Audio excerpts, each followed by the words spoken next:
welcome back to my channel. Thank you for being here. There is nowhere else I would rather be than right here with you. So thanks for tuning in.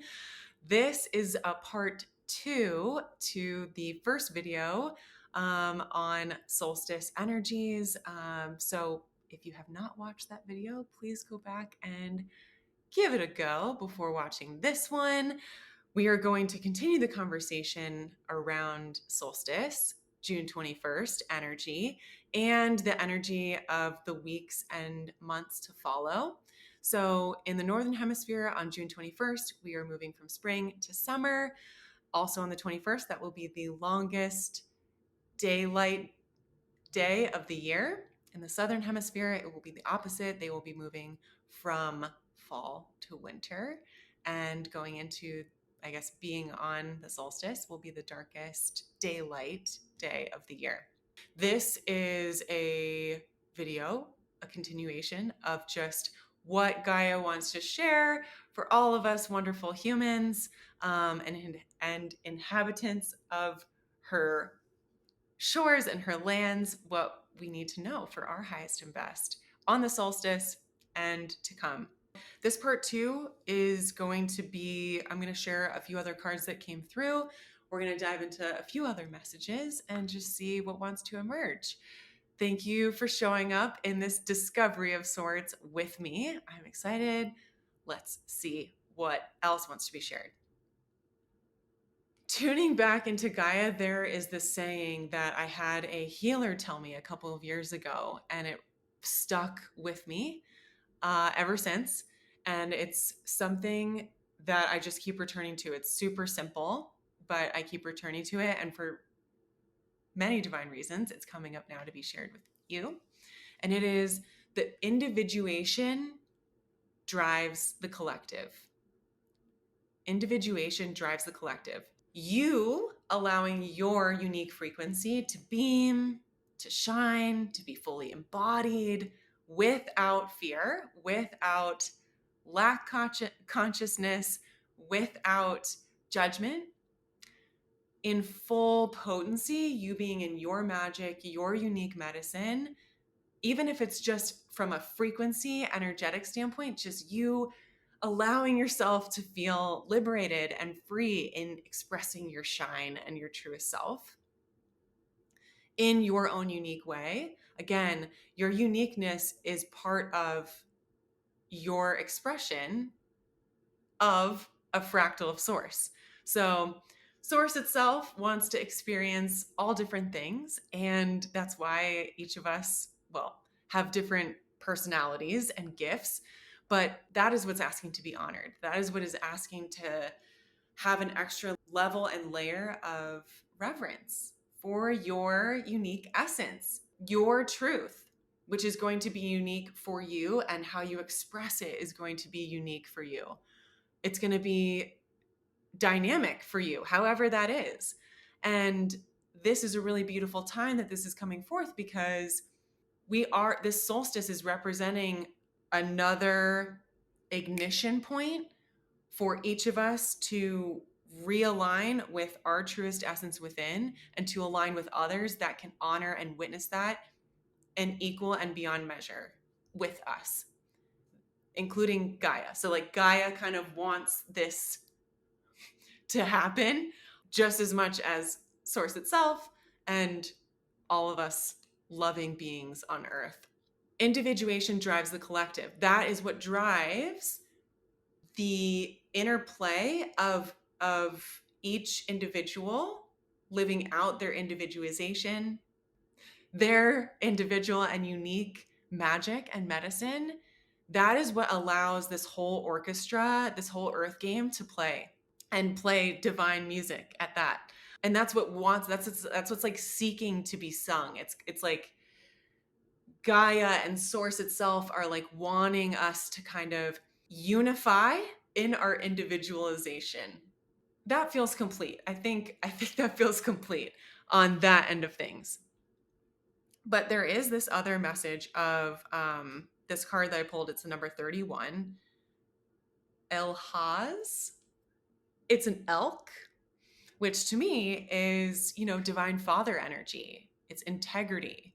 It is knowing that you can trust yourself. It's knowing that you can trust what truth is for you, and being able to navigate this human experience with a deeper level of awareness and embodiment of your higher self, of your soul self, and that extra level and layer of really allowing yourself to up-level your self-care practices and your energetic protection practices, if you will, and also show up in whole new ways in caring and loving for others. That could be for your community, that could be for your loved ones, that could be for your friends and for yourself. But that feels like a really distinctive theme in the coming weeks and months to come after the solstice.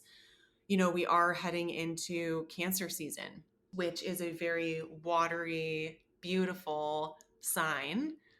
Oddly enough, my south node in astrology, for those of you who know astrology, I am a south node in Cancer at 29 degrees.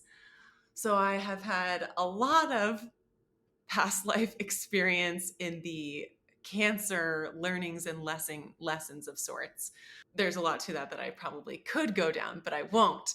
But I do know Cancer energy. That's the only thing I have in Cancer in my chart, but it's a pretty big 29-degree south node situation. So Cancer energy really is the nurturer. It is that mother, that divine mother energy when healthily expressed.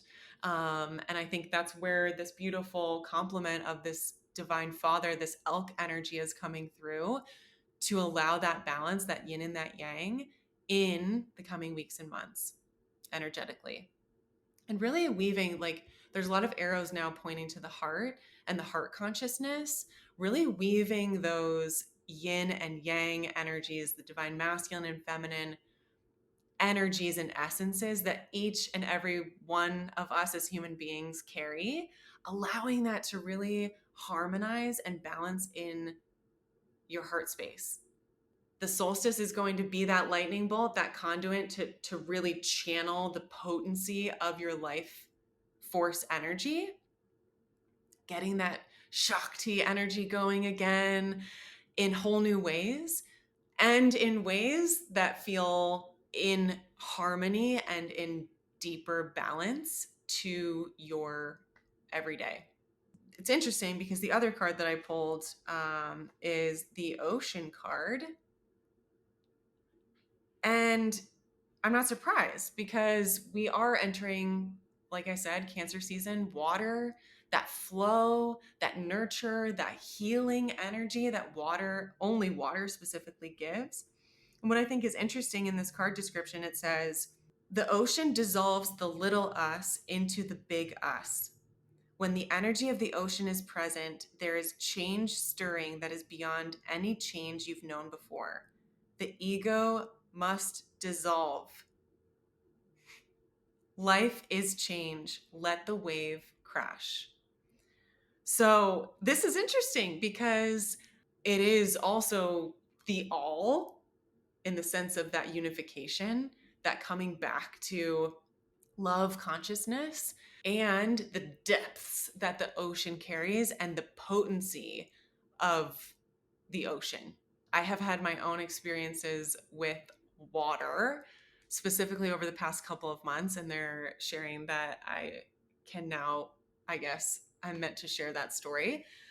Ever since I was a kid, I love the ocean, yet I've had, some fear around tumbling a gazillion times as I'm boogie boarding or whatever, getting caught in a wave. I had a lot of fear around getting caught in a wave and not being able to come back up or find the surface and breathe again. And I'm sure there's a lot of reasons why that was and is the case. However, experiencing different water vessels, if you will, on this planet has been really, really nourishing for my soul. When I went to Egypt a couple months ago, I got to spend time in the Nile River, which was incredibly gentle, so beautiful, and just incredibly nourishing. I had, at first I just had my feet in the Nile, and then I gradually got in and I had my knees in the Nile, like into the sand, like my knees in the sand. My upper body was just gently swaying with the water, with the breeze, and it was just absolutely beautiful.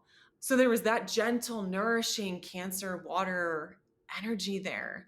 And then right after I went to Egypt, I went to Bali. Indonesia is a beautiful country, and Bali in particular is stunning. And the water there is intense. It's intense. I went down to Uluwatu, which is on the coast in Bali, and I don't know anything about surfing, but I'm pretty sure like world-class surfers go there to surf, and it's intense and the water's intense, and not for the faint of heart. And I totally just observed. I spent one morning just watching the surfers and kind of witnessing their courage and their bravery, going out there, connecting with the water in the way that they were, assessing the waves the way that they were. Like, I obviously wasn't out there with them, but I could feel energetically what they could have been tuning into, and just how intense those waves are crashing into the cliffs, that it's literally like a cliffside town. That's where these waves would be, are crashing. So I was observing all of that, and I decided to go down to the little cove, and I was like, I'm just going to put my feet in to say that I had my feet in the Indian Ocean. Um, and I did, and it was great. But even in that little cove area, these waves are just intensely crashing, and it's something to behold. There is a majesty to that kind of water expression, that kind of body of water, and then the rock, and it's this whole experience. It's like a whole immersive experience. I put my feet in, kind of hung out in the little cove area, and then, I didn't have a surfboard, was not planning on going surfing, did not go surfing, but just decided to kind of like hang out in that little sand area, and then got on with my day. However, I did go to a beach. I went to a few different beaches, but one particular beach in Uluwatu where I got to go into the water. And it's beautiful. The coloring is just gorgeous, and the sun, and just beautiful people. I decided to get into the water, and I was like, oh, I'm going to swim. Like, maybe I'll ride a wave, keep it low key, keep it chill. And I went out there. All of a sudden, like, I guess I didn't realize how potent the tide was, but the tide was really sweeping me up. Before I knew it, I was kind of not where I started and or wanted to stay. And it took me a little bit to swim back to where I wanted to get out, to get back to the sand and the shore where I had my stuff. As I was in that water, while I didn't have a fear of, intense waves crashing in that particular part of that beach, and me getting stuck underwater and not being able to come back up, not being able to see under the water, like it's crystal clear. I could see everything.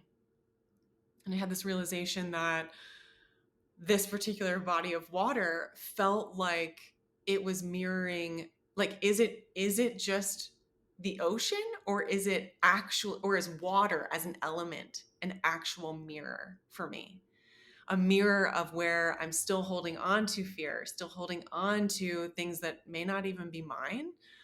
It could be stuff from a past life. It could be stuff from this life.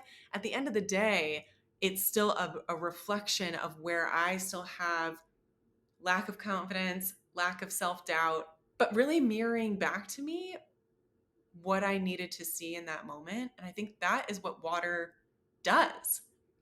If it's a lake, if it's a stream, if it's a river, if it's an ocean, if it's the Nile, it's a reflection.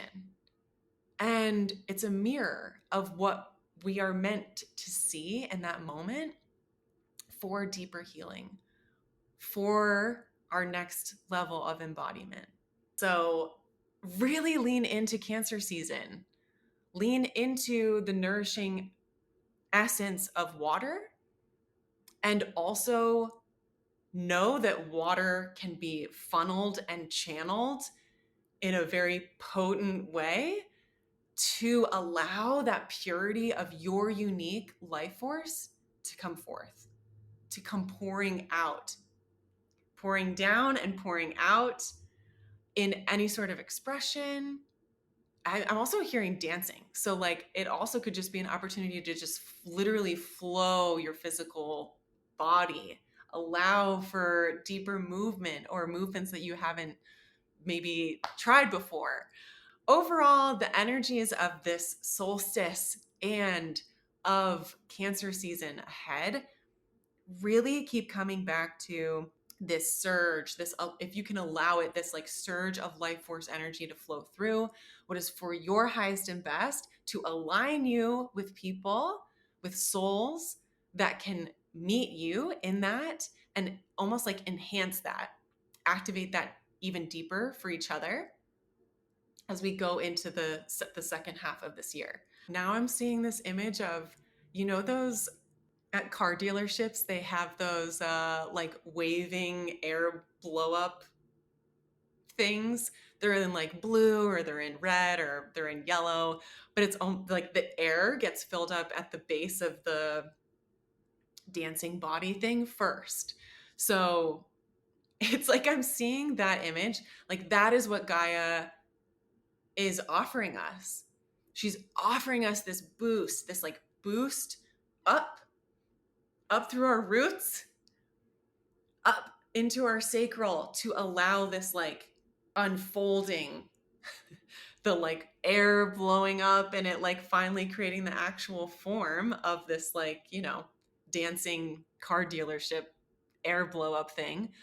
That is what we can allow, and we can like stay in that full potency and that full magic and allow it to flow up and out continuously if we so choose, and in a way that feels in alignment and not overtaxing, and just again allowing the flow, your energy to flow, but in a way that feels fully harnessed and not depleting.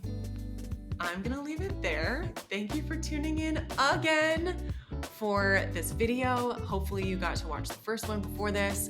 Stay tuned for another video. Can't wait to see you there. Thank you so much. Have a great day.